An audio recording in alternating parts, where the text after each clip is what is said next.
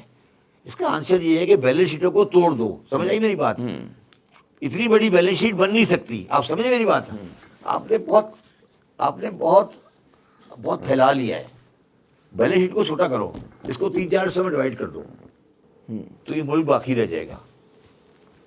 نئے صوبے ہونے چاہیے, نئے ایڈمنسٹریٹو یونٹس ہونے چاہیے, پھر وہ ایڈمنسٹریٹولی بھی ہوں گے اور اپنی پراپر بیلنس شیٹیں بنا سکیں گے. فائنینشلی وائبل ہوں گے. وہ نہیں فائنینشلی وائبل ہوں گے, کمپیٹ کریں گے, ڈیوالو کرے. یار میری بات سنیں, ابھی میں رسالہ پڑھ رہا تھا, ابھی اس ہفتے آیا اکنامسٹ رسالہ, اکنامسٹ رسالہ. اس کے مین پیج پر ایڈ لگا ہوا ہے گورنمنٹ آف کیرالا کا, انڈیا کی. کوئی تعلق نہیں ہے انڈیا کے ساتھ. Government of state of Kerala investment. ایسا لگتا ہے کہ کیرالا الگ ملک ہے. مطلب آپ اس ایڈ کو پڑھو گے نا, اس ایڈ میں کہیں دلی کا ذکر نہیں ہے. اس میں لکھا ہے کیرالا میں یہ, کیرالا میں یہ, کیرالا میں یہ, کیرالا میں یہ, کیرالا میں یہ, کیرالا میں یہ. ایڈ دیا ہے اکنامکس میں, رسالے میں ایڈ دیا ہے, پورا ایڈ بنا ہوا ہے اسٹیٹ آف کیرالا. آپ کیوں نہیں کرتے؟ آپ کو تکلیف کیا ہے؟ کیوں نہیں کرتے یہ کام؟ امپاور کریں اپنے, مطلب چھوٹے یونٹس کو امپاور کرنا چاہیے. نہیں, امپاور نہیں کرنے کی بات, امپاور کرنے کی بات کمپیٹ کریں. دیکھیں آج انڈیا میں کیا ہو رہا ہے. انڈیا میں آج باقاعدہ پروونسز کمپیٹ کرتے ہیں کہ Maharashtra versus Tamil Nadu versus Rajasthan versus Bengal versus Bihar. وہاں باقاعدہ اس پہ ڈسکشن ہوتی ہیں. میرے چیف منسٹر آپس میں ایک دوسرے کی سر پھاڑتے ہیں. نتیش کمار جو بہار والا ہے, اس کی باقاعدگی سے کمپیٹن ہوتی ہے, میٹنگ ہوتی ہے. دنیا میں کون سا ملک ہے جو یہاں یہ سب کچھ ہو رہا ہے؟ اچھا ایک اور ایشو پہ آتے ہیں. آ جائیں. جو یہ والا مالی سال ہے, نیا مالی سال, اس میں ٹیکسیشن کا نظام جو ہے وہ کتنا مختلف ہوا ہے ماضی کے, یعنی کہ پچھلے سال کے مقابلے میں؟ کوئی فرق نہیں پڑا. کس نے کیا بدل دیا؟ صرف یہ فرق پڑا ہے کہ کچھ اکنامک ٹرانزیکشن جو بڑی اکنامک ٹرانزیکشن ہے وہ آپ کر ہی نہیں سکتے اگر آپ کی ٹیکس ریٹرن فائل نہیں ہے اور اس میں ویلتھ نہیں ہے. کیونکہ اس میں آپ جیسے آدمی کو پریشان ہونے کی ضرورت نہیں ہے. وہ 10 کروڑ سے زیادہ کی ہے. ہاں یہاں تو ہمارے تو چلڑ ہے, 2-4 ہزار روپے کی بات ہوتی ہے. نہیں میں اپنے, ہم جو ہمارے سامعین ہیں ان کے لیے کیا آپ ان کو ذرا بتائیے کہ کہاں چلیں. ایک تو کروڑ جو ہمارے بڑے ٹرانزیکشن جو ہیں ان کے لیے اگر آپ کے پاس ویلتھ نہیں ہے تو وہ ٹرانزیکشن نہیں ہوگی. نہیں یہ جو سن رہے ہیں کہ جی بینک سے کوئی بھی ٹرانزیکشن وہ خبر غلط ہے. 21S کہلاتا ہے. دو بڑی چیزیں ہیں. ایک تو ایک سیکنڈ سیکشن آیا تھا 37AA, جس میں آپ نے ان کو پاور دی تھی اریسٹ کی. اریسٹ کی پاور پہلے بھی تھی جی, وہ 37A میں پہلے بھی تھی. اس کو انہوں نے ریٹین کیا ہے, مگر انہوں نے ٹیکس فراڈ کی ڈیفینیشن بہت وائڈ کر دی ہے. تو وہ اس کو صحیح ہونا ہے, وہ غلط ہے. ٹھیک ہے. دوسری انہوں نے کہا ہے کہ 2 لاکھ سے زیادہ کی اگر ٹرانزیکشن آپ کی بینک کے تھرو نہیں ہے تو ہم آپ کا خرچہ ڈسلاؤ کر دیں گے. یہ ذرا سمجھائیے کیا مطلب وہ اس بات کا. آپ نے ایک بندے کو ایک چیز بیچی, تو وہ آپ ٹائلز کا کام کرتے ہیں, آپ نے ٹائلز بیچ دی ہے, اس آدمی نے آپ کو کیش دے دیا, چیک کے تھرو نہیں کیا, 10 لاکھ روپے دے دی اس نے, وہ نہیں دے سکتا, تو وہ آپ کو اس سیل کے برابر کا خرچہ ڈسلاؤ ہو جائے گا. میرا کیا قصور ہے بھائی؟ اگر وہ کیش دے رہا ہے میں کیا کروں؟ میں کیوں انشور کروں گا اس کو بینک سے دے گا؟ دوبارہ سمجھاؤں. لا یہ کہتا ہے کہ میں نے اس کو بسکٹ بیچ دیے, ٹھیک ہے, ڈیلر کو. اب ڈیلر نے مجھے کہا کہ جی اگر ڈیلر مجھے کیش کے 2 لاکھ سے زیادہ کا ہے انوائس ہے, اور ڈیلر اگر مجھے کیش کے علاوہ کیش دیتا ہے تو میرا خرچہ ڈسلاؤ ہو جائے گا. میں کہہ رہا ہوں یار میں کیا کروں, میرے بسکٹ بیچ دیں, وہ آیا اس سے 2 لاکھ روپے کی بسکٹ لے کے چلا گیا, میں کیا کروں؟ میرا قصور کیا ہے؟ ہاں وہ کیش دے رہا ہے, وہ چیک دے رہا ہے, کریڈٹ کارڈ سے دے رہا ہے, میں کیا کروں؟ ہمارے کیا قصور ہے, ہمارے کیا قصور؟ اس کو پکڑو نا. آپ سمجھے میں کیا کہہ رہا ہوں؟ تو ٹیکنیکلی یہ غلط ہے. آپ سمجھے میری بات, یہ ٹیکنیکلی غلط ہے. تو اس سے جب بھی آپ دیکھ رہے ہیں کہ کراچی چیمبر یہ سارے لوگ بہت شور مچا رہے ہیں. آج کا بزنس رپورٹر پڑھے اس نے کہا ہے کہ ایف بی آر نے کہا ہے کہ وہ گائیڈ لائن ایشو کرے گا, یہ ٹیکنیکلی صحیح نہیں ہے, اس پہ کنفیوژن آ جائے گی. لیکن نا میں کسی اور کے ایکٹ پہ ذمہ دار ہو گیا نا. آپ یہ کہہ رہے ہو کہ میں کیش سیل کر ہی نہیں سکتا, اس کا مطلب یہ ہوا نا عامر کہ میں 2 لاکھ سے زیادہ کی کیش سیل کر ہی نہیں سکتا. یہی ہوا نا مطلب. یا چھوٹے چھوٹے ٹکڑوں میں ایک ہی آدمی آ رہا ہے, وہ کہہ رہے تھے مجھے 6 الگ انوائس بناتے ہیں 1,99,000 کی 6. یہ بھی طریقہ ہو سکتا ہے نا. ایک دم مجھے خیال ہے برین ویو ہے یہی ہوگا کہ 6 انوائسز بن رہی ہیں, 8 بن رہی ہیں, 10 بن رہی ہیں. دیکھیے آپ نے کہا نا کہ کیا فرق آیا ہے, تو میں نے کل کسی کو لائٹر نوٹ پہ کہہ رہا تھا کہ ایف بی آر کا جو ٹیسٹ کا نظام اب چل رہا ہے نا, وہ یہ بلیو کرتا ہے کہ پاکستان میں مارکسزم ہونا چاہیے, کسی کے پاس دولت نہیں ہونی چاہیے. وہ مارکسسٹ ہو گیا ہے, مگر بڑا اوپریسو نہیں مارکسسٹ ہو گیا ہے وہ بالکل. اب ایف بی آر کا یہ فیصلہ ہے کہ جو دولت مند ہے وہ چور ہے, اگر چور نہیں ہے تو ہم اتنا ٹیکس لگا لیں گے اس کے بعد کوئی پیسے بچے ہی نہیں. دیکھیے مارکسزم کی 2 شکلیں ہیں نا, ایک تو وہ کمائے ہی نہیں, تو مارکسزم میں ہوتا ہے نا کمانے کا پیسہ ہی نہیں ہے تو کماتا ہی نہیں ہے وہ. دوسرا مارکسزم ہم نے یہ لگایا ہے کہ یار کما تو لو تم, مگر سارا گورنمنٹ کو دے دو. مگر مارکسزم یہ بھی تو کہتا ہے نہیں جسٹ ڈسٹریبیوشن آف ریسورسز ہوتا ہے, وہ دیکھیے مارکسزم وہ نہ کرے نا. ایف بی آر تو کلیکٹنگ اتھارٹی ہے نا, F B R in principle theoretically Marxist ہو گیا ہے.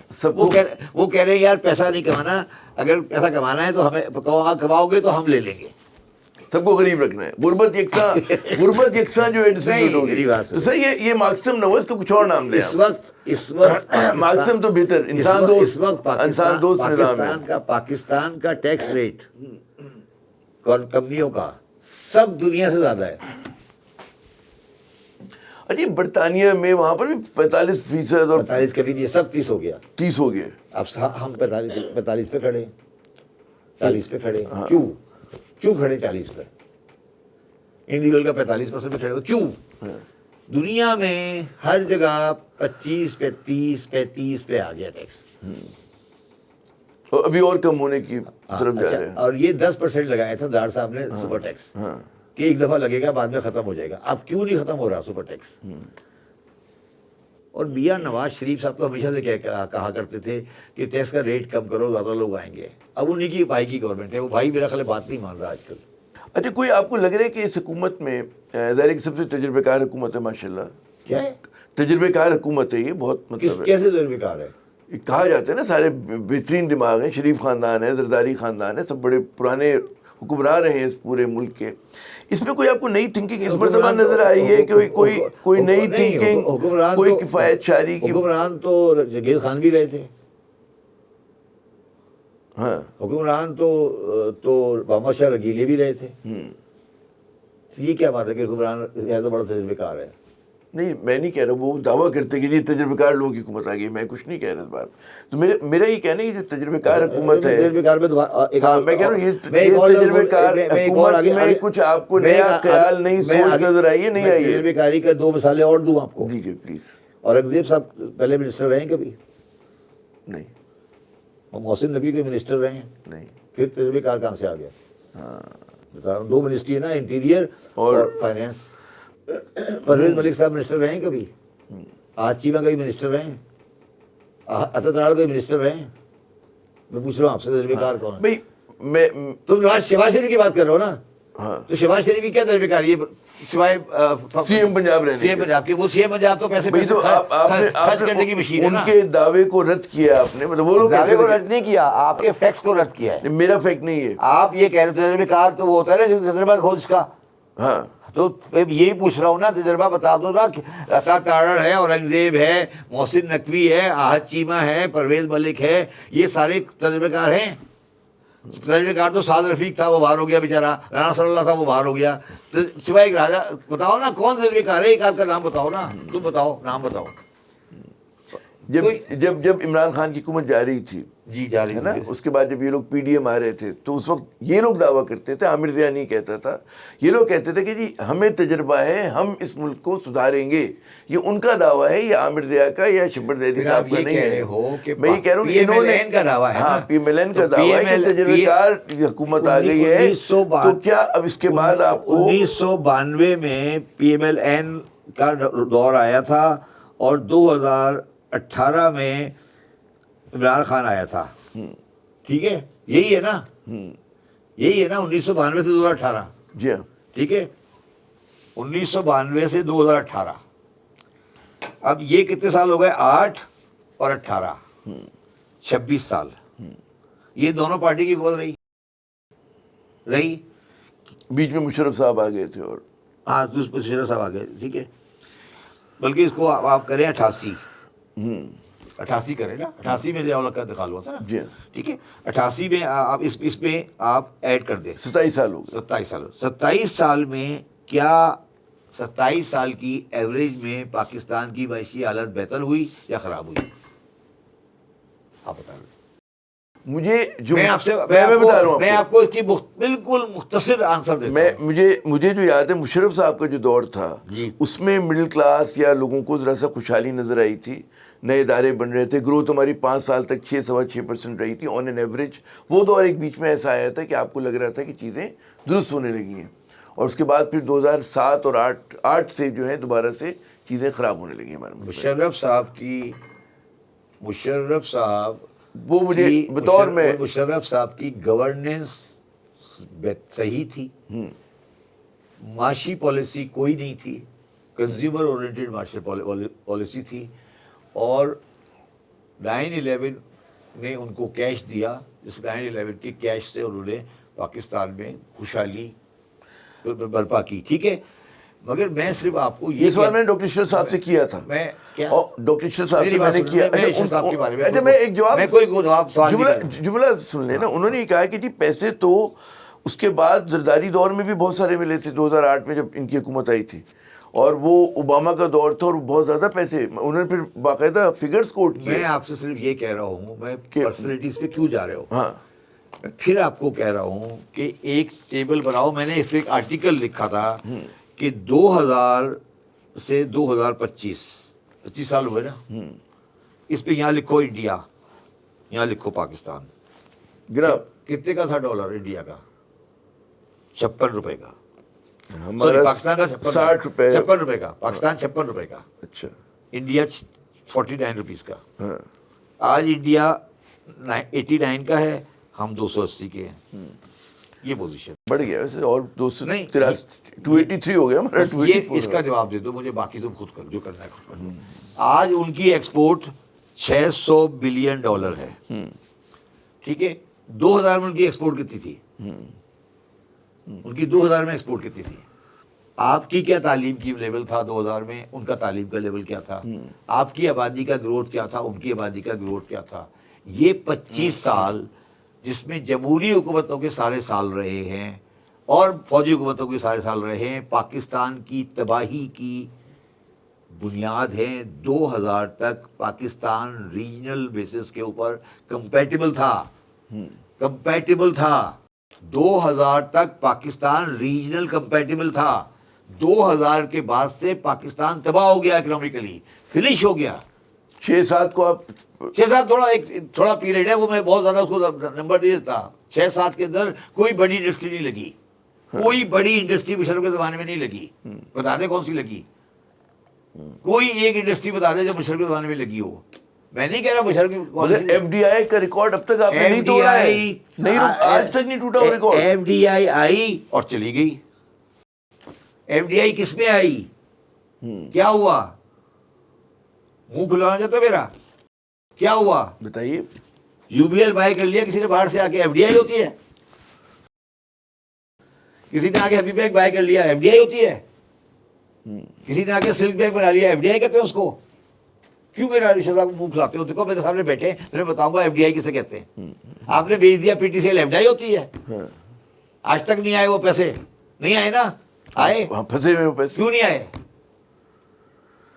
ڈسپیوٹ ہے. آپ نے ایگزسٹنگ کمپنیاں بیچی ہے نا, یہ ایف ڈی آئی ہے, کیا فائدہ ہوا آپ کو بینکوں کو بیچ کے؟ بتائیے, چلے مینجمنٹ اچھی ہو گئی, کیا آپ نے اس پاکستان کی اکنامک گروتھ میں حصہ دیا؟ میں پوچھ رہا ہوں, آپ سے پوچھ رہا ہوں, بتائیے نا. دیکھیں یہاں یہ وہ باتیں نہیں کرو جو ان لوگوں کے دامن سے کر لیں جو ہم کرنا نہیں چاہتے.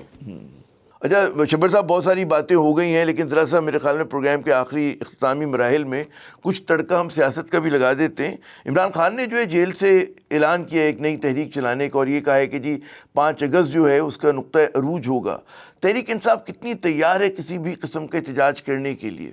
پارٹی 100% تیار نہیں ہے. پارٹی تیار نہیں ہے. دیکھیے دو باتیں ہیں, ہاں, تحریک چلانے کے لیے پارٹی آرگنائزیشن اور وہ لیڈرشپ جو باہر ہے جیل سے, آزاد قیادت جو ہے نہیں جو ایم این ایز ہیں جو باہر ہیں, ٹھیک ہے. آرگنائزیشن آپ کے پاس موجود نہیں ہے. اچھا, پی ٹی آئی کے پاس پارٹی کیڈر میں آرگنائزیشن نہیں ہے. یہ پیپلز پارٹی ہے, جماعت اسلامی نہیں ہے. میں ابھی لیڈرشپ کی بات نہیں کر رہا, میں بات کر رہا ہوں کہ کراچی میں کیا 100 محلوں کے اندر پی ٹی آئی کا دفتر, اس کے بندے اگر یونٹس ہیں یا نہیں ہے؟ یونٹس ہیں, چیزیں ہیں, لوگ ہیں, تو پی ٹی آئی کے پاس آرگنائزیشنل کیپیسٹی نہیں ہے. ٹھیک ہے, ایک پہلی تو بات. ہاں اوکے. دوسری بات, پی ٹی آئی کی جو لیڈرشپ باہر ہے اس کا اللہ حافظ ہے. یہ آپ کہہ رہے ہیں کہ سنسیئرٹی نہیں ہے, وہ عمران خان کے ساتھ ایک صفحے پہ نہیں ہے کیا؟ معصوم ہے, نادان, بھولے ہیں, معصوم ہیں. چلیں, وہ نہیں, ایک چیچو کی میلے کی طرف جا رہا ہے, ایک بٹنڈا کی طرف جا رہا ہے, ایک پٹیالے کی طرف جا رہا ہے, ایک امرتسر کی طرف جا رہا ہے, رؤف حسن کدھر جا رہا ہوتا ہے, سلمان راجہ ادھر جا رہا ہوتا ہے, وہ گوہر علی خان ادھر جا رہا ہوتا ہے, وہ عمر ایوب ادھر جا رہا ہوتا ہے, یا تو وہ جان کے جا رہے ہوتے ہیں یا وہ علیمہ خان ادھر جا رہی ہوتی ہے. دیکھیں نا, یہ سارے کیا آپس میں مل کے بیٹھ نہیں سکتے؟ بتائیں نا مجھے, ایمانداری سے بتائیں کہ بیٹھنا چاہیے اصولی طور پہ, ایک اصولی طور پہ بیٹھنا ایک آواز آنی چاہیے نا. ہاں ایک آواز آنی چاہیے نا. ہاں, دیکھیں آج بھی بر گرنے کے بعد بھی ان کے پاس 70 ایم این اے ہیں نا. ایک زمانے میں پیس پارٹی کے پاس صرف 16 ایم این اے تھے اسمبلی میں, صرف 16, اور وہ زندہ رہی تھی. یہ 70 ایم این اے کیا کر رہے ہیں بیٹھ کے اندر؟ یہ کرتے کیا, مجھے تو ابھی تک سمجھ نہیں آئی. کیا کر رہے ہیں سینیٹ میں, کیا کر رہے ہیں؟ تو آپ سمجھتے ہیں کہ تحریک چلانے کی کیپیسٹی نہیں ہے ان میں, تو کیا کرنا چاہیے؟ تحریک کس بات کے لیے؟ بقول ان کے کہ جی عمران خان کی رہائی کے لیے, آئین و قانون کی بالادستی کے لیے. وہ تو آپ کو مجھ سے بہتر پتہ ہے آپ کیوں چلانا چاہ رہے ہیں. وہ اگر آپ یہ سمجھتے ہیں کہ کوئی پبلک پریشر ڈیولپ کر کے عمران خان کو رہا کرا سکیں گے, تو یہ مجھے ابھی نظر نہیں آ رہا. مجھے یہ بتائیے کہ آپ نے کہا کہ یہ لوگ پریشر ڈیولپ نہیں کر سکتے, تو کیا ان کے لیے راستہ ہے کہ نیگوشیٹ کریں؟ ظاہر ہے کہ اسٹیبلشمنٹ تو بات کرنے کو تیار نہیں ہے. میں سمجھتا ہوں سب سے زیادہ جو دکھ کی بات ہو رہی ہے نا, وہ سیاسی پوزیشن نہیں ہے. آپ اس چیز سے پتہ نہیں کتنا واقف ہیں یا کتنا واقف نہیں ہیں. جو چیز بہت سیریسلی اپنی حیثیت کو ڈائیلوٹ کر رہی ہے, اور آج کے وقت میں تو شاید وہ ہمیں اچھا لگ رہا ہے یا برا لگ رہا ہے, مگر وہ بعد میں اس کا بڑا نقصان اٹھائیں گے. وہ ہے dilution of the sanctity of judiciary. آپ یہ کہہ رہے ہو مجھے کہ 7 جونیئر جج 8 سینئر ججوں کا فیصلہ ریورس کر دیتے ہیں, یہ کہہ رہے ہیں؟ یہی ہے نا, یہی ہوا ہے بدقسمتی سے. پھر آپ چلو آج آپ نے فیصلہ کر لیا, آپ نے مولوی تقی الدین خان کا فیصلہ بھی کیا تھا, پھر آپ نے بھٹو صاحب کا فیصلہ بھی کیا تھا, تو پھر کیا آپ ان فیصلوں کی بنیاد پر پوری قوم کو 50 سال پیچھے لے گئے نا؟ مولوی تقی الدین خان کے فیصلے نے پاکستان کو 25 سال پیچھے کر دیا, بھٹو صاحب کے فیصلے نے پاکستان کو 25 سال پیچھے کر دیا. تو کیا آپ کوئی ایسا فیصلہ اور چاہتے ہو جو پاکستان کو اور 50 سال پیچھے کر دے؟ پھر میں دوبارہ کہہ رہا ہوں کہ 2 قوتیں جو پاکستان میں بالکل ناکام ہو گئی ہیں, اگر وہ قوتیں نہیں کھڑی ہوئیں تو معاشرہ تباہ ہو جائے گا, ایک میڈیا اور ایک جوڈیشری. میں اس کو سیاست کے نظریے سے نہیں دیکھ رہا, میں اس کو پاکستانی معاشرت کے نظریے سے دیکھ رہا ہوں. تو شبر صاحب اسی خیال کے ساتھ کہ جناب اگر ہمیں پاکستان کو آگے لے کے جانا ہے تو عدلیہ کو اور میڈیا کو جو اپنا کردار ادا کرنا پڑے گا. ناظرین ہم آج کے پروگرام کو ہم سمیٹتے ہیں اور شبر صاحب کی بہت ساری باتوں سے آپ اتفاق کر سکتے ہیں, کئیوں سے آپ اختلاف بھی کر سکتے ہیں, لیکن ایک اور پنچ لائن جنہوں نے آج کے پروگرام میں دی ہے بڑی اہم ہے, انٹلیکچوئل آنیسٹی. ہم جس محاذ پر ہیں وہاں پر ہمیں انٹلیکچوئل آنیسٹی سے کام لینا چاہیے پاکستان کے لیے اور اپنے سماج کے لیے. اس کے ساتھ ہی عامر رضا کو اگلے پوڈ کاسٹ تک کے لیے اجازت. خدا حافظ.